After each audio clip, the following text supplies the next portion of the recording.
ఇప్పుడు ప్రెజెంట్ పిల్లలకు కూడా చాలా యూజ్ వస్తుంది ఇది. అవును. అండ్ మీది మోటివేషన్ అండ్ ఇన్స్పిరేషన్ అంటే ప్రతి ఒక్కరికి ఒకరు ఉంటారు. ఉంటారు. అవును. అంటే ఎగ్జామ్ పరంగానే కాకుండా లైఫ్ మొత్తానికి ఒకరు ఉంటారు. అవును. సో అలా మీకు ఎవరైనా ఉన్నారా? ఉంటే ఎవరు? ఉన్నారు మేడం. నాకేంటంటే నిజంగా నా లైఫ్‌లో చిన్నప్పటి నుండి కూడా నాకు స్వామి వివేకానంద అంటే చాలా ఇన్స్పిరేషను. నేను స్కూల్ టైం నుండే నేను అతని బుక్స్ లైఫ్ స్టోరీ కానీ, స్వామి వివేకానంద కొటేషన్స్ కానీ చదివేవాడిని. ఈవెన్ దో నేను యోగా సైడ్ రావడం కూడా నాకు అది ఇంట్రెస్ట్, అక్కడ మెడిటేషన్ చేసుకోవడము అలాంటివి కూడా నాకు స్వామి వివేకానంద త్రూ నాకు అది ఒక ఇంట్రెస్ట్ కలిగింది చిన్నప్పటి నుండే.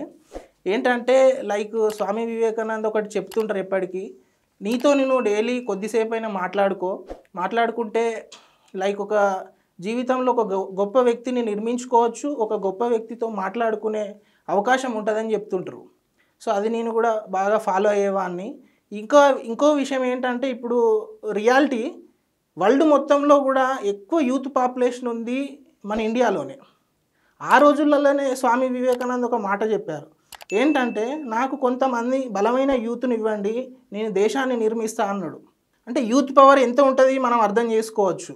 అలాంటిది ఒక 30 crores పాపులేషన్ ఉంది మన ఇండియాలో యూత్. అంటే ఆల్మోస్ట్ అమెరికా పాపులేషన్ అంతమంది.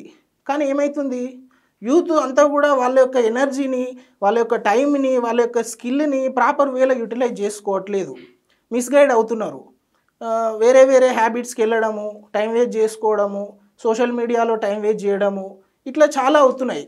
ఇవి కాకుండా ఈ టైంలో మనం ఎవరైతే 30 years లోపు వాళ్ళ లైఫ్ని చాలా స్ట్రాంగ్గా బిల్డ్ చేసుకొని ఉన్న టైంని మంచిగా యూటిలైజ్ చేసుకుంటారో, ఆఫ్టర్ 30 మళ్ళీ తర్వాత ఒక 30-40 yearsని వాళ్ళు ఇంకా స్ట్రాంగ్గా వాళ్ళ ఫ్యామిలీనే కాకుండా ఒక సొసైటీకి కూడా మంచి సర్వీస్ ఇచ్చే అవకాశం ఉంటుంది.